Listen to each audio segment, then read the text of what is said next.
وعن معاذ بن جبل رضي الله تعالى عنه قال قال رسول الله صلى الله عليه وسلم لو أمرت أحدا أن يسجد لأحد لأمرت المرأة أن تسجد لزوجها من عظم حقه عليها فلا تجد امرأة حلاوة الإيمان حتى تؤدي حق زوجها ولو سألها نفسها وهي على ظهر قطب رواه الحاکم في المستدرک، مستدرک الحاکم کے اندر یہ حدیث موجود ہے۔ راوی حدیث ہے معاذ بن جبل رضی اللہ تعالیٰ عنہ، وہ فرماتے ہیں کہ نبی صلی اللہ علیہ وسلم نے فرمایا لو امرت احدا ان یسجد لاحد، کہ لوگوں اللہ کا در چھوڑ کر کے اگر میں کسی کو سجدہ کرنے کا حکم دیتا لامرت المرأة ان تسجد لزوجها، تو میں بیوی کو حکم دیتا کہ وہ اپنے شوہر کو سجدہ کرے۔ من عظم حقہ علیہا، بہت سارے حقوق شوہر کے ساتھ ہوتے ہیں، شوہر پر ہوتے ہیں جو بیچارے ادا کرتے ہیں، شہر سے دور ہے، دھوپ میں ہے، کہاں تھک کے کھا رہے ہیں، کیوں؟ فیملی کو خوش رکھنے کے لیے، بیوی کے حق ادا کرنے کے لیے۔ آگے فرماتے ہیں وَلَا تَجِدُ امْرَأَةٌ حَلَاوَةَ الْإِيمَانِ حَتَّى تُؤَدِّيَ حَقَّ زَوْجِهَا، کوئی بھی عورت ایمان کی لذت نہیں پا سکتی یہاں تک کہ وہ اپنے شوہر کے حقوق کو ادا کرے۔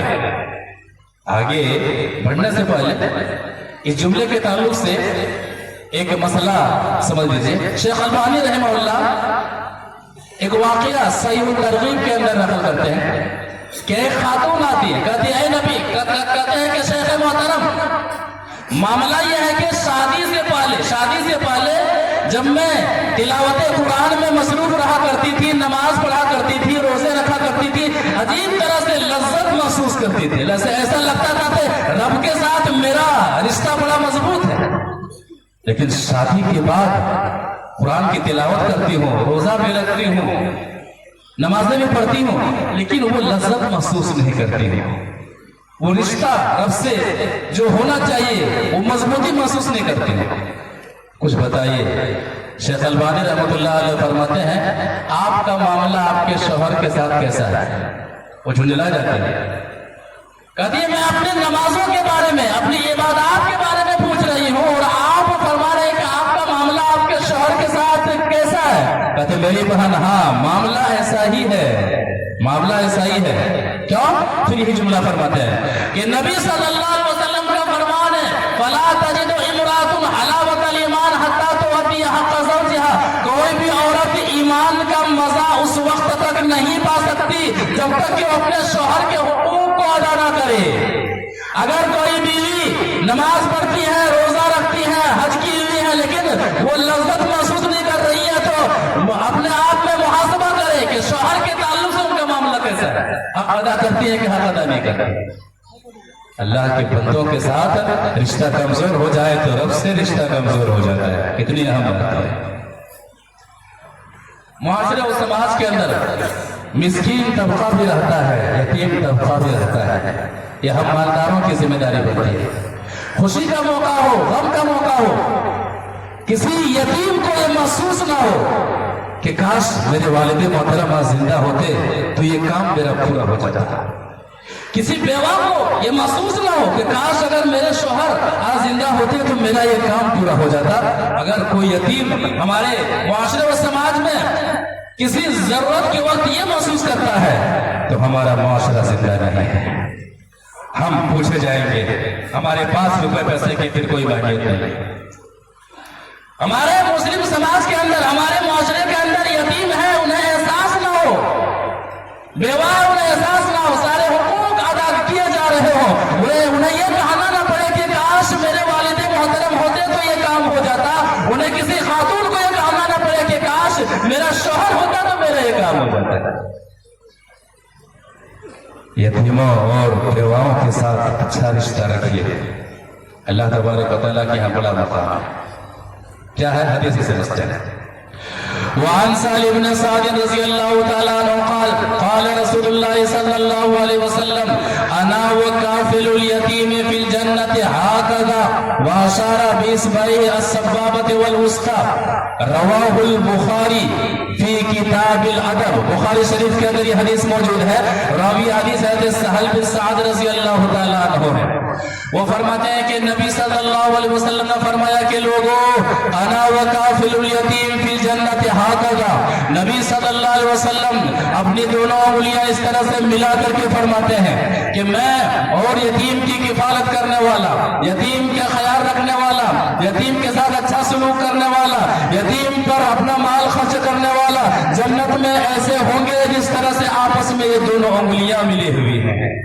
آج کیا ہوتا ہے؟ ستایا جاتا ہے، مال لوٹ لیا جاتا ہے، انہیں مارا جاتا ہے، انہیں ڈانٹا جاتا ہے، ان کے ساتھ ظلم کیا جاتا ہے۔ بچہ روتا ہے کہ میرے ساتھ ایسا ہوا ہے، میرے ساتھ ویسا ہوا ہے، اور افسوس کا مقام تو اس وقت ہوتا ہے جب وہ روتے روتے کہتا ہے کہ میرے چچا نے مجھے مارا ہے، میرے چچا نے میری زمین کو ہڑپ کر لیا ہے، میرے چچا نے میری زمین پر ناجائز طریقے سے قبضہ کر لیا ہے۔ اللہ سے ڈرو، اللہ کا خوف کھائیے، اللہ تبارک و تعالیٰ کی سخت پکڑ ہونے والی ہے۔ یہ یتیم معاشرے میں سماج کے اندر انہیں احساس نہیں ہونا چاہیے کہ میں یتیم ہوں، اس طرح سے ان کی خبر گیری کے معاملہ ہو جائے۔ بیوہ حدیث اس طرح سے ہے۔ وعن ابي هريره رضي الله تعالى عنه قال قال رسول الله صلى الله عليه وسلم السعي على الارمله والمسكين كالمجاهد في سبيل الله او القائم الليل الصائم النهار، رواه البخاری في کتاب النفقات۔ بخاری شریف کے اندر یہ حدیث موجود ہے۔ راوی حدیث حضرت ابو ہریرہ رضی اللہ تعالی عنہ ہے۔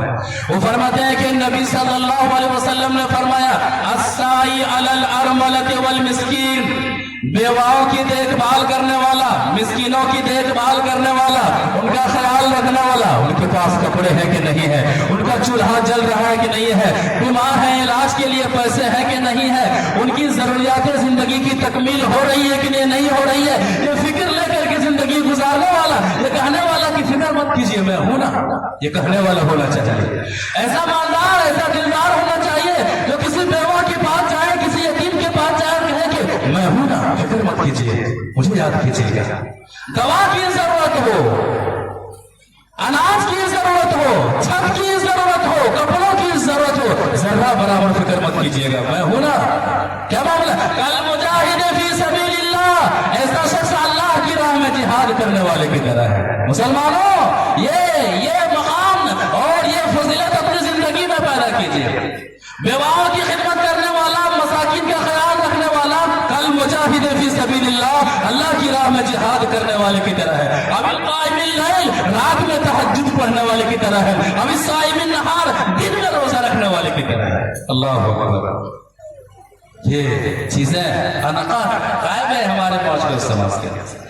رب کے بندوں کے ساتھ بہتر رشتہ رکھیے، اللہ تعالیٰ سے آپ کا رشتہ مضبوط ہوگا، اللہ تبارک و تعالیٰ سے آپ کا معاملہ درست ہوگا۔ اور آگے بڑھتے ہیں، غیر مسلم بھائیوں کے ساتھ اچھا رشتہ رکھیے۔ ہم لوگوں نے سمجھ لیا ہے وہ اسلام سے دور ہے، ہمارے دشمن ہیں، غلط ہے، ایسا نہیں ہے۔ ہمارے حقوق ہیں جو ہم نہیں دے رہے۔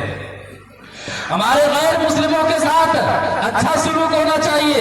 آپ یاد کیجئے غار ہرا، پہلی وحی اتر رہی ہے، سورہ علق کی ابتدائی 5 آیتیں نازل ہوتی ہیں، نبی صلی اللہ علیہ وسلم ڈرے ڈرے آتے ہیں۔ بخاری حدیث نمبر 3 ہے۔ کیا کہتے ہیں؟ خدیجہ لقد خشیت علی نفسی، مجھے اپنی جان کا خطرہ ہے۔ خدیجہ میری بیوی، ایسا لگتا ہے کہ اب میں بچنے والا نہیں ہوں، میرے ساتھ جو واقعہ پیش آیا ہے۔ خدیجہ رضی اللہ تعالیٰ عنہ اپنے شوہر نامدار، اپنے سرتاج کو تسلی دیتی ہے، اور کن کلمات کو تسلی دیتی ہے؟ 5 باتوں کا حوالہ دیتی ہے، اور 5 باتوں کا تعلق انسانی رشتوں سے ہے، انسانی ضروریات سے ہے۔ نہ وہاں دھرم کا معاملہ ہے، نہ وہاں مذہب کا معاملہ ہے، انسانوں کا معاملہ ہے، چاہے مسلم ہو چاہے غیر مسلم ہو۔ کیا فرما رہے ہیں کہ میرے شوہر اللہ واللہ ما یخزیک اللہ ابدا، اللہ کی قسم اللہ تعالیٰ آپ کو ضائع نہیں کرے گا، اللہ کی قسم اللہ تبارک و تعالیٰ آپ کو ضائع نہیں کرے گا، آپ کو رسوا نہیں کرے گا۔ کیوں؟ انک لتصل الرحم، آپ صلہ رحمی کرتے ہیں، آپ رشتوں کو جوڑتے ہیں۔ وتحمل الکل، آپ دوسروں کا بوجھ اٹھاتے ہیں۔ وتکسب المعدوم، جن کے پاس کچھ بھی نہیں آپ انہیں کما کر کے دیتے ہیں۔ وتقری الضیف، آپ مہمان نواز ہیں۔ وتعین علی نوائب الحق، اور آپ حق والوں کا ساتھ دیتے ہیں، آپ حق والوں کا ساتھ دیتے ہیں۔ لہذا غیر مسلموں کا تعلق خدمت خلق کے تعلق سے، کسی بھی تعلق سے ایک مسلمان کا بہتر ہونا چاہیے۔